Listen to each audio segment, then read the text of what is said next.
Hello, my name is Raghavan and I'm going to talk about digital disruption and the impact on Indian economy. Let us first look at what are digital disruptors.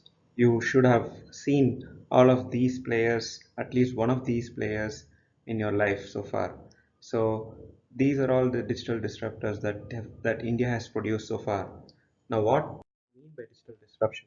It is nothing but the change that occurs when new digital technologies and business models affect the value proposition of existing goods and services. So if you look at what are all the technologies that we are talking about, it includes social, mobile, analytics, cloud, and Internet of Things.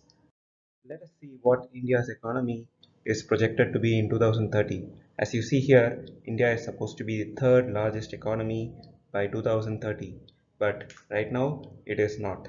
So there is a huge potential for India to grow to the level of the third largest economy. Now, what does it mean with respect to the sectors in 2000? So, sector-wise contribution of GDP of India is provided here. So until 2015, as you see, the blue line represents the sector that is growing the fastest, and that is nothing but the services sector. Now, the services sector plays a huge role in the Indian economy, and India's large IT sector has been a key contributor to the country's growth story and a major generator of employment. So the industry went from something like $2.5 billion in the late 90s to about $110 billion today. It's been a huge force multiplier in India's GDP growth.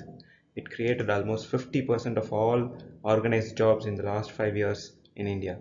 That one sector is the IT sector. Now, what is the impact of digital disruption on the economy? We have seen that IT sector played an important role in the Indian economy.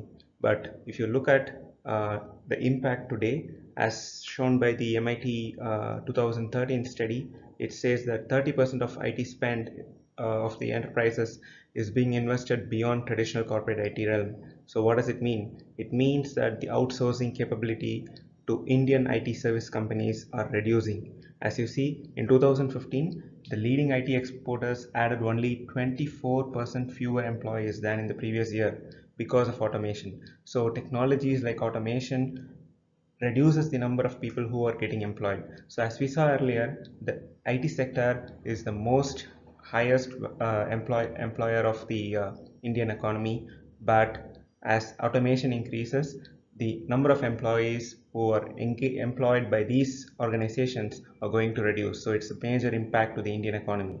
Now, the US has taken a lead in niche technologies. As you know, US is far advanced in terms of their education. The kids start learning about computers and latest technology right through their schooling. But for us in India, that's not the case. So what happens if the Donald Trump administration has already looked at reducing the outsourcing capability, which means they are going to have more and more of employment created within the US for these technologies. So what does it mean to India? It means that the number of job opportunities is going to reduce. So there is a real problem in achieving the projected growth of the third largest economy in India by 2030. But hold on, we have about 1.5 million engineering pass outs every year in India. So if the engineering pass outs get or make use of the Prime Minister's launch of Digital India, Startup India, and the Skill India campaigns, then this would be a good opportunity for us to make use of. So these engineering pass outs will have to enable themselves with the digital skills required to manage the new technologies. So, are you ready to help India achieve its potential? Learn digital, turn digital. Jai Hind.